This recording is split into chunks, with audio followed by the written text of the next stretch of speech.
आपल्या पालखी सोहळ्याच्या वतीनं तपोनिधी नारायण महाराजाचं इतकं सुंदर मंदिर होतं आणि तुकोबरायांच्या मुलाचं पहिलं मंदिर भारतात महाराष्ट्रात तर कुठं होत असं आणि वैभव संपूर्ण. आणि आता जो हार घातला ना तुम्ही दोघांनी मला, हा मला नसतो.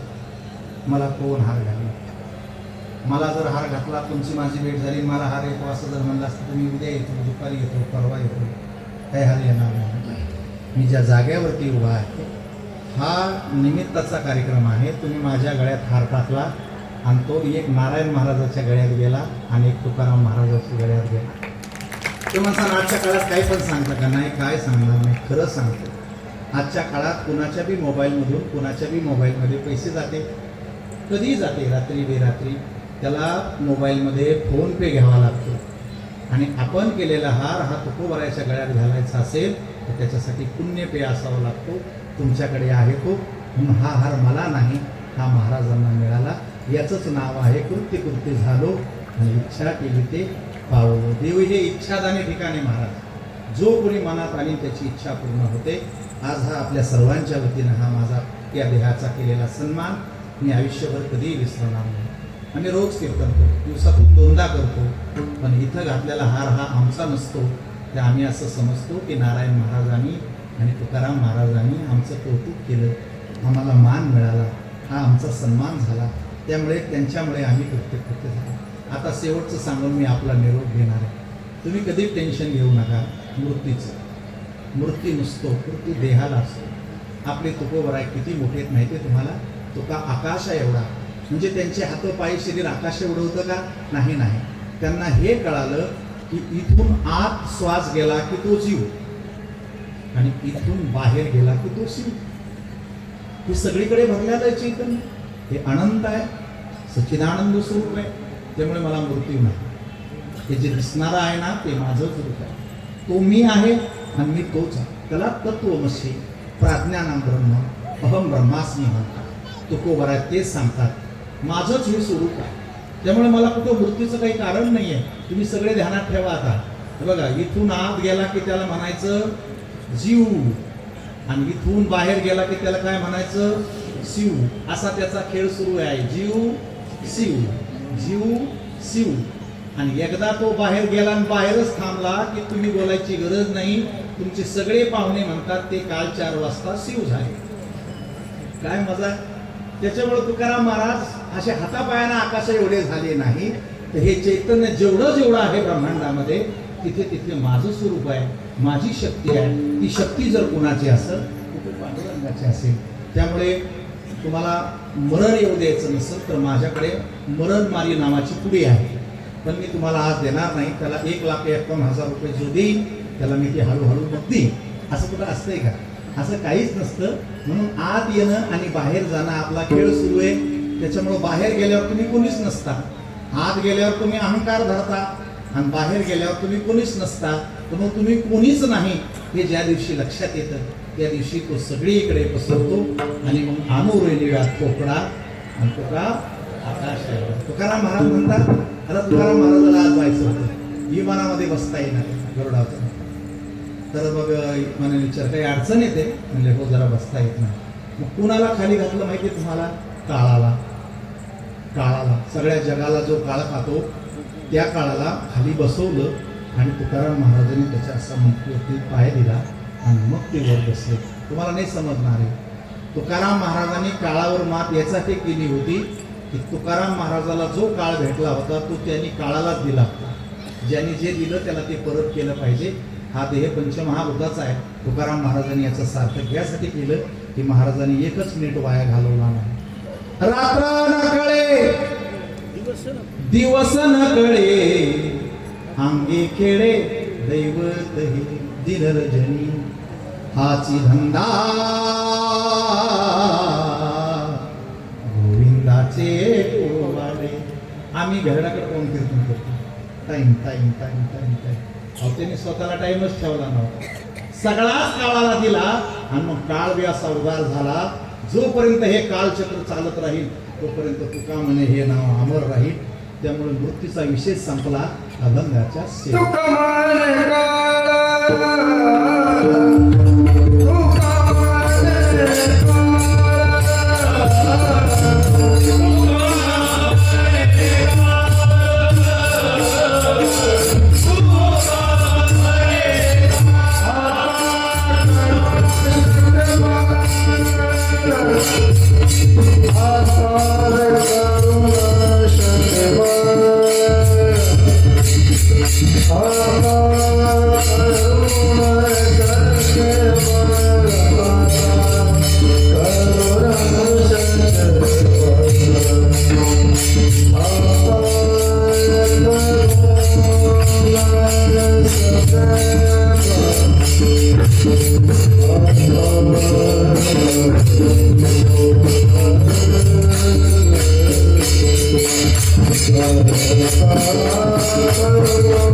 कर्तृत्वाचं श्रेय हे कुणाला तरी द्यायचं असतं. जगद्गुरु तुकोबराय हा देहाचा भेट घेऊन वैकुंठाला गेले, पण ते श्रेय त्यांनी कुणाला दिलं तर संतांना. कुणाला दिलं? तुम्ही सांभाळली संती तेव्हा माझी भय निरसली खंती. याला उपसंहार म्हणायचं. विजेचं कीर्तन सगळा परिहार दुपारी झालेलाच आहे. आज ते ज्यामुळे मोठे झाले तो उपसंहार आहे की ह्या साधू संतांमुळे मी मोठा झालो. म्हणून आजचं हे कीर्तन या ठिकाणी नारायण महाराजांच्या सेवेत समर्पित करत असताना मी सुद्धा आपल्या ट्रस्टला मनापासून धन्यवाद देतो. तुमच्या कृपा आशीर्वादाने मला ही सेवा करतात. अध्यक्ष महोदय, आपलं भाग्य आहे की तुमच्या कार्यकाळामध्ये या मंदिराची निर्मिती होते. या अगोदर एवढी वर्ष हे दुर्लक्षित राहिलं होतं.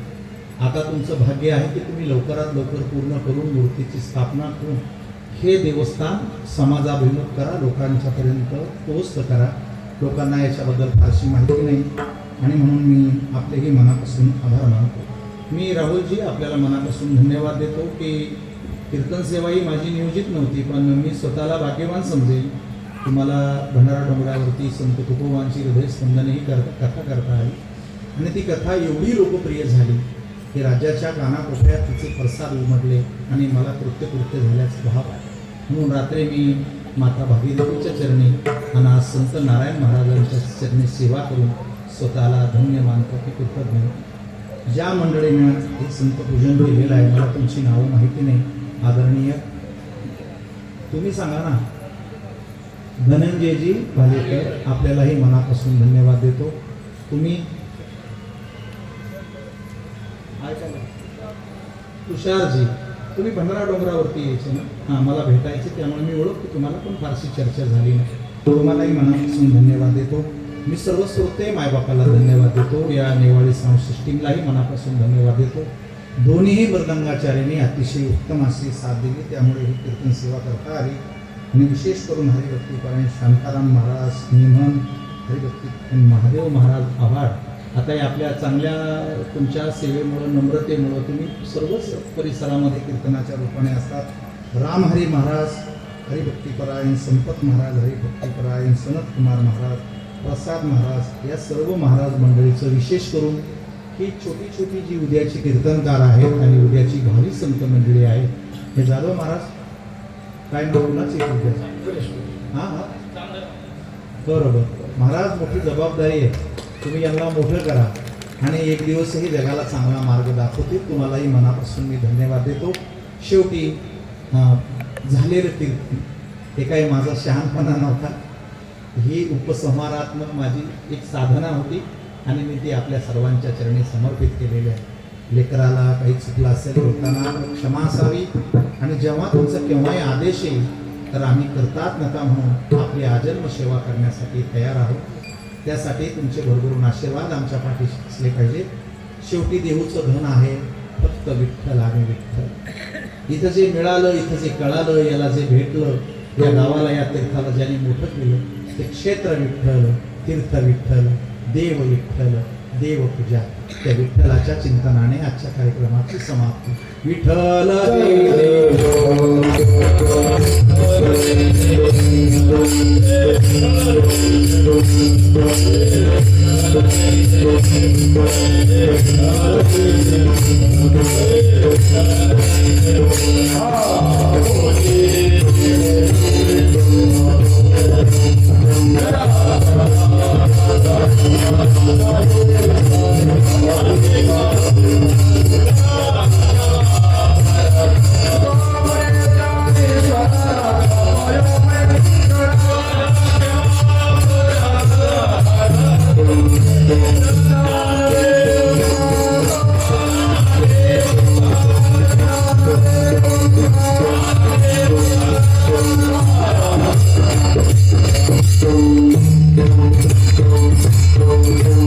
Thank you.